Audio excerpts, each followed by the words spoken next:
everything that we worked on this week, so that way if you're online only, you know what to work on.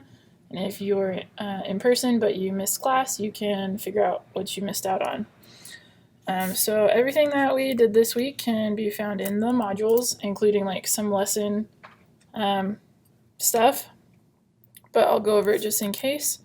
So let's take a look together. So if we go to modules, what we worked on in class, which I'd like you to do at home if you're online, is we basically in the class period what we did was we would do some notes and then go take pictures, and then we would come back, turn them in, go over another set of notes, and then go out and take more pictures. So we started with balance, okay? So let's go over those together really quick. Basically, there are two main types of balance in photography, which is what we talked about in the overview. We have symmetrical and asymmetrical, and I have a couple of example photos to go over with you. So basically, some people define symmetrical as being exactly mirror image on both sides, which is a correct definition of symmetrical, but it's not the only definition of symmetrical. Another way of defining symmetrical, at least for photography and art, is that they're mostly the same on each side, right? Like very, very close to identical, but they don't have to be perfectly the same. So for example, in this photo, if we chop it in half, each side has a person who is standing on one foot, okay? And each side has a piece of railroad that they're standing on, and each side has a great big brown blob basically going down the edges. Okay, so this one, no, it's not perfectly identical, but it's very close and very similar on each side. Okay, on this next example, once again, if we were to cut it in half, if we take a look at it, it's very close, but you're right, it's not the same, right? This side has like an oil puddle, this side has some windows that are whited out, but ultimately it's still pretty much the same, okay? Asymmetrical is where the two sides are not the same, whether that's top or bottom or side to side. So one of the ways that helps a lot of students think of it is think of one of those sets of scales where it has a plate on each side that's hanging down, and when you place stuff on that platform, it weighs it down and makes it the scale tilt, right? Something that, like one of those things that looks like this, right? And so if you put something big and heavy on one side, right, it's going to make that side come down. Okay, so to even that out, you would have to put either something of the same size or a bunch of smaller things until they weigh the same as what you've put on the one side. Okay, so it's the same with photography. If I chop this photo in half, right here we have one big thing, and to even out on the other side, there's a bunch of smaller things. Okay, so it still maintains balance. Here, let me clear that off. Okay, down here, if we chop it in half, same idea, right? One big thing, bunch of small things that even it out on the opposite side. So it's all about maintaining stability. It's not necessarily about being the same for asymmetrical balance. Okay, and last one down here, this one, if we cut it in half, this one we don't have one big thing and lots of small things on the opposite side. We have one big thing and another big thing. They're both equally visually important. They both capture your attention, so they balance each other out, but it's not symmetrical because they're not the same object, or they're not even the same color or general shape, right? They're not similar enough for it to be able to be called symmetrical. Okay, so if we were in person right now, this is the point at which I would say go out and take photos. So I'm gonna go ahead and say, please pause this video and go and take your balance photos. I guess I should show you a little bit about what you do for this. So we have two assignments for balance. If you come down, you'll see that there's a symmetrical photo and an asymmetrical photo. So what you do For symmetrical, right, I would like you to please try to take 10 photos, but you only need to turn in the best one, okay? The reason you take 10 photos is because, in general, it takes like only 10% of the photos you shoot actually come out any good. So if you shoot 10, you're likely to get 1 to 2 that are good. If you shoot 20, you'll get 2 to 4 that are good, okay? So go ahead, pause the video, and you're going to do this for symmetrical and asymmetrical. Ready, set, go.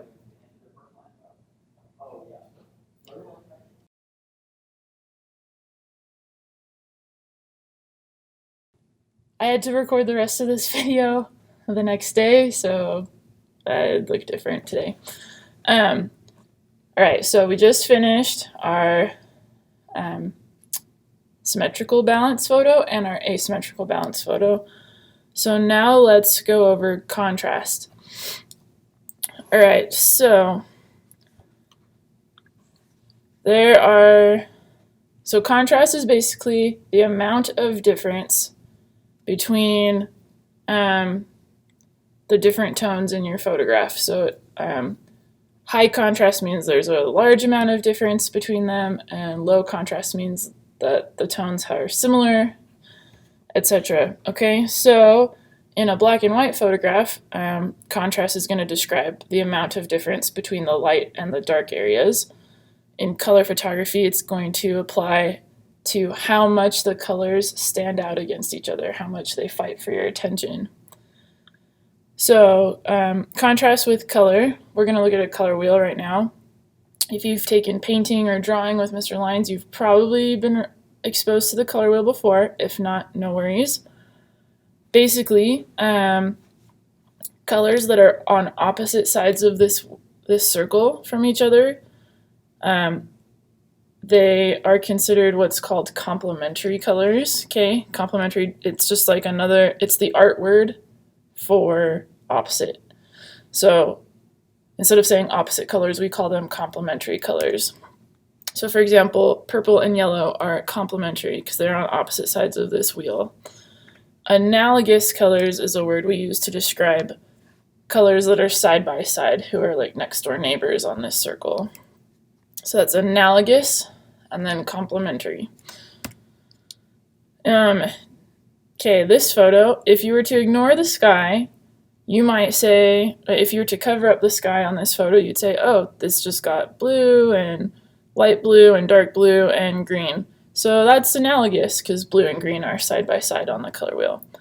But once you put the sky back in, you realize that it's complementary because the sky has like gold and orange and some red, and those are all the opposites of all the colors of those mountains below.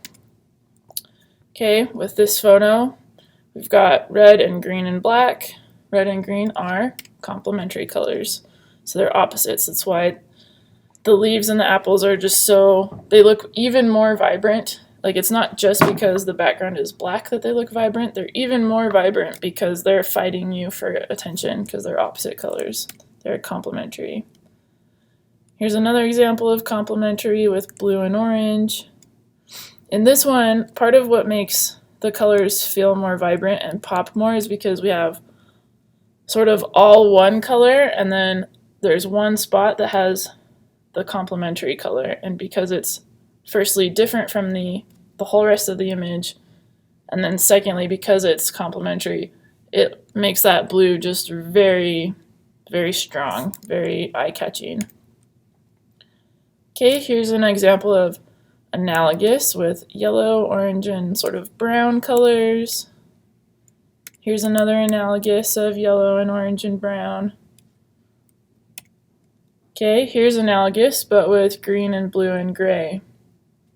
Now, one thing that students talked about in class a lot was basically the fact that, like, this color with the chair and the bottles and sort of the blue tinted light feels kind of like sad and depressing and maybe like a horror film. It has sort of like a darker sort of mood, whereas some of these photos, even though they're also analogous, but they have like yellow and orange, those come with a different type of mood, sort of a more happy, more lighthearted type of mood or tone.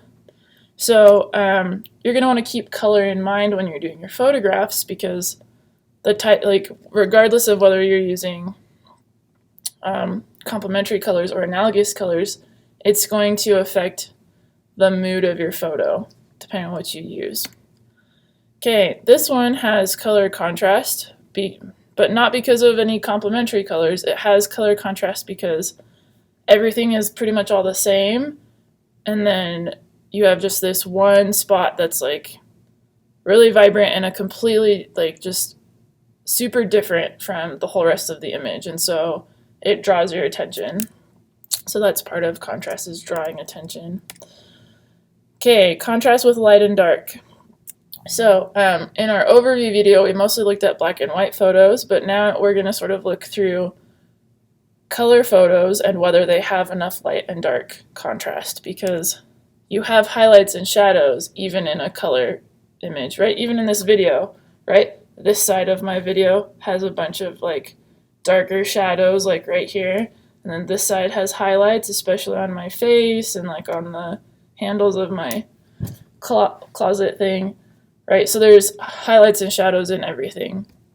In these photos, right, you can tell that like the whites are brighter in this second photo, and like the shadows are darker, right? Basically what happens is when you have good contrast, meaning that like your dark areas are more they're darker and your bright areas are brighter, and then if you have like a nice range of tones in between, it makes everything feel more crisp and more it gives it more depth and makes it feel more 3D.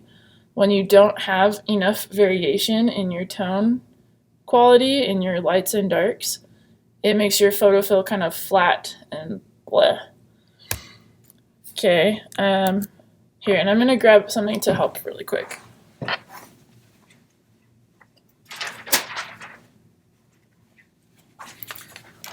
One of the things to help explain this is I'm in class, I made this paper with pencil to show you basically that like what I mean by like variation of tones is that you want to have some spots that are as dark as the shadow can go. You want to have some spots that are kind of like medium dark, and you want to have some that are very much middle gray, and some areas that are like really pale, and you want to have some areas that are really bright, right? Like you don't want to have everything be dark or everything be super bright. And you also don't necessarily want everything to be like kind of blah in the middle, right? You want to have a little bit of all the different levels of shadow. Okay, let's keep going. So here's another example. This photo, both halves of it are nice, but the one on the left is too bright, right? Like you still have dark shadows, but like the tone quality of the whole thing is just a little bit too bright. Because when you compare the clouds on the right-hand side, right, those clouds have so much more depth, it feels way more 3D. You can feel like you can see way farther into the distance. So it just is, it's having enough contrast is really important to making a more impactful image. It doesn't mean that you always have to have lots of contrast, but it depends on the type of photo you're making. I would say a general good, like it's usually a good idea to have more contrast than less. Like if you're like, oh, I don't know, should I like make it high contrast? You should probably make it high contrast. These two examples, we have a low contrast one here on the left and a high contrast one on the right. Okay. Basically, what it is that low contrast creates a very specific mood, just like the color stuff we were just talking about, right? Like the blue toned stuff gives off a certain mood, whereas the yellow and orange stuff gives a different mood. Low contrast provides a particular type of feeling or vibe on a photo. Basically like the photo on the left demonstrates this really well. If you're taking pictures of something where like you want it to feel kind of soft and warm and fuzzy, low contrast might be the best choice.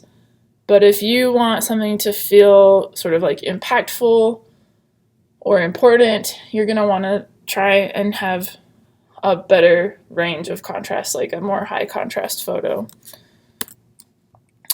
So just areas to notice, right? If we're looking at what makes this low contrast, if you look at all the dark spots on the low contrast one, they're very much like a middle gray. They're not as dark as you can get. Whereas this little kid on the right hand picture, if you look, her eyelashes are like super dark, her hair is really dark, her eyebrows are really dark, and then she has these really, really amazing like bright patches in her eyes. Like the highlights in her eyes are super bright and sparkly, and so it just makes it like you're like falling into her eyes, you're falling into her gaze, right? Like you're like, it's pretty captivating basically. The other one is like, oh, that feels like nice and warm and fuzzy, right? So they just have a different tone. Okay, onward. Here's another high contrast, another high contrast. These ones are black and white, obviously, but now here's high contrast in color, right? Dark shadows, good medium areas, bright highlights. Dark shadows, some medium areas, and some bright spots. Now I have two low contrast photos, and then a high contrast photo. So I just wanted to show you the difference between these, right? You're like, oh, if I want to make like a warm fuzzy photo, I should make it low contrast. You don't always have to, right? Like if we were to directly compare this little kid photo where he's playing with his stuffed animals, and then compare it to the little girl with her dog, right? Those are both like cutesy and warm and fuzzy, okay? But like neither one of them is better than the other. They just are different, right? Okay, so hopefully that makes contrast make more sense. Your next objective is to go out and take a photo that has high contrast. You get to decide, however, whether you want to emphasize the shadows, right? So like this photo on the left is emphasizing like the variation between the shadows and the highlights, right? Which is like focusing on the lights and darks. Or you can focus on doing color opposites, right? So the photo on the right is showing a complementary colors contrast photo. The one on the left is showing the shadow highlight contrast. So you're going to pick one of those type of styles, and then you're going to go take that photo and then turn that in. Okay, so ready? Pause the video. Okay, welcome back. Let us move forward. The next assignment that we worked on is we did a repetition. This one is super easy and quick. Okay, so a repetition is just where you have the same object or shape or color. Pause 1 minute.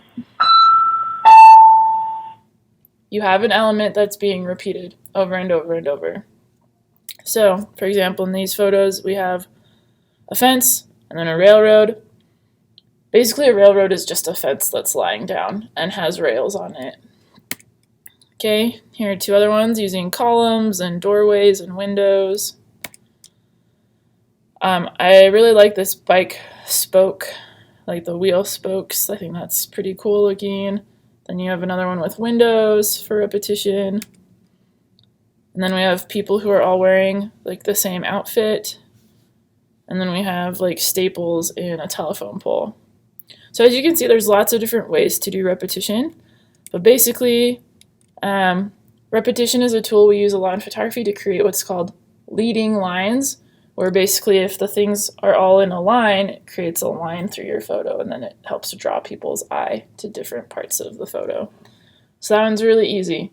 So you're going to go out in the world, you're going to find some repetition, you're going to photograph that, and then you're going to go to Canvas and you're going to turn it in. Okay? So that one is really simple and straightforward. Okay, ready? Pause the video and go. Okay, welcome back. All right, so those are the 3 topics we focused on for class this week. People who were daily were given the option to move ahead on their own. I do not expect everyone to have done that.